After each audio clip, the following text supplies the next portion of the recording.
Guys, it's a new year, and guess what? Hackers from all over the world are still working hard to steal your data and your personal information. Guys, they're at it 24/7. Are you sure your identity and browsing history are protected? As you know, I was a NordVPN customer long before they started sponsoring this show for one reason. Their service allows me to safely browse the internet without being traced, all while keeping my data safe and secure. NordVPN's advanced encryption hides your location. It encrypts all your data, whether you're sending it or receiving it. Try it risk-free with a 30-day money-back guarantee. Here's the deal. 2-year plan plus 1 month free. It's going to cost you $3.56 a month by visiting nordvpn.com/Sonnen or click on the link in the description to get this special deal. Francis Ngannou, I saw this headline, and the headline says something like 18 seconds in all of 2020. However long Francis's fight was, and that was the only match that he had, and that was the headline. Then they weighed in on Francis, and Francis is saying, "Yeah, I'm frustrated. I don't know what I'm doing." And I appreciated that he said that because I always thought that Francis was in on the gag. Like they put him on ice. He's not going to fight until he fights for a championship. If Cormier beats Stipe and Cormier retires and it's a vacant, he didn't even know what that meant or who that could be against, and they held him out. And the reason that's interesting to me is they've never done that before. That's a broad stroke, but I'm pretty damn good at this. I can't think of anybody they have held. I can think of lots of guys who've said, "I'm going to wait. I'm going to sit and wait." It doesn't work that way. People forget about you. Francis was different, and he is different. There is a responsibility to booking Francis Ngannou. You can be a top fighter in the world. He will send you to the emergency room on a stretcher. You can't just put Francis in there. You just can't. Ethically, you just can't. You got to put him in there with somebody who can defend themselves. It's a very unique spot. I don't think it's one that Francis appreciates. I don't know that Francis, is gonna like hearing me say that, but that's the reality. You got to hold this guy out till the right time. Something that you guys may not understand, I have seen more fighters break outside of the octagon than I have in. I had one of the most talented teammates, and name was Jeremy. Back when I was 19 years old, I was going to school at the University of Oregon, and I knew this is what I wanted. So I go to wrestling practice, and at night I go across town, I go into kickboxing and fight with these guys. And Jeremy's career ended with 0 fights. He was booked to fight 4 times. And this was a different world back then. I'm going back to 1997. It was a totally different world. The UFC was on TV 5 to 6 times a year, by example. Pride had not even been created yet.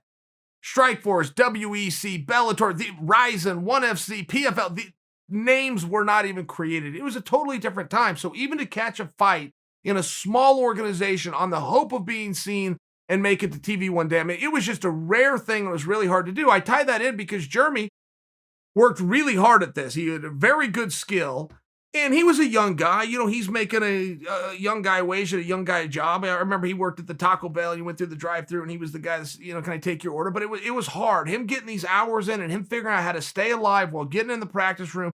Then he gets a match lined up. There's no contracts. There's no agreements. It's something over the phone. Now he's cutting weight. He's sacrificing everything. He's cutting down on hours at a job that he really needs. This was just his situation. You'll hear a lot like this. But it was his situation. I bring it to you because I tie it in with Francis. Well, I'm not predicting for you that Francis is going to quit. I'm just offering you an example. Like Jeremy, who's one of the most talented guys I've ever been in the room with, he ended up never fighting. He did everything. He went through the camps. He cut the weight. He did everything. He was booked 4 different times. Drove out to the event. Something happened where the other guy didn't show up, or I can't even remember. 1997.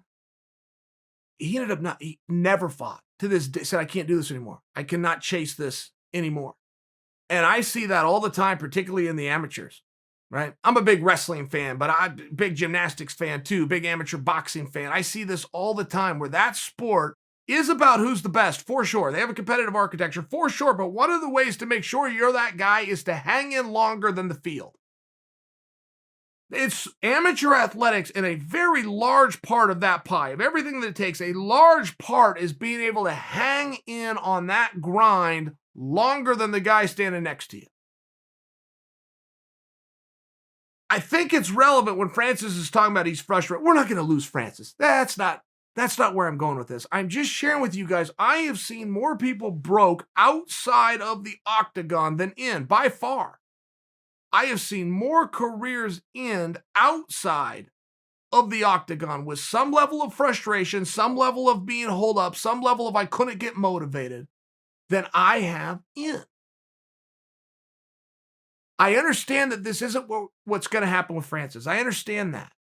But you need to understand when Francis talks and you look at him as this great big scary monster and everything's going his way and the guys want to be like him and the girls want to date him. Yeah, okay, but that's still a guy, that's still a person.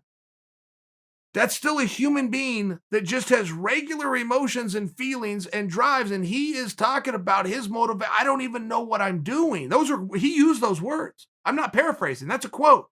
He said, I don't know what I'm doing. I mean, I don't know. Am I in camp right now? Am I watching the scale right now? Am I getting the extra wind sprints in? Am I on a break? I don't even know what I'm doing. So what we were led to believe, and I tend to still think this has some legs to it, that championship is going to be contested in March to April, which really is upon us. That's coming right up. Listening to Francis, it sounds as though, maybe his phone hasn't rang. Maybe he's not, maybe we're not as close on that match, which just lends to, well, then what do? You can only make him wait so long. Stipe gets to wait, right? The champion can hold everybody up. He can. Francis doesn't want to wait, but Dana can't just put him in there. Do you guys see the difference? I really want you to understand the difference. You can't just put Francis in there. There's a responsibility. You can talk about who the best fighter is, and you can talk about the toughest fight. You can have all these fun conversations. The scariest fighter is Francis. There is no conversation. And there's not one of you that disagrees with me. The actual fear factor of who's going to get hurt tonight. The scariest guy is Francis. It's just like when Mike Tyson used to fight, but Dana's not going to be the scumbag that Don King was and just throw anybody in there to carry it out on a highlight reel. Dana's going to do his job and book him responsibly. Be patient.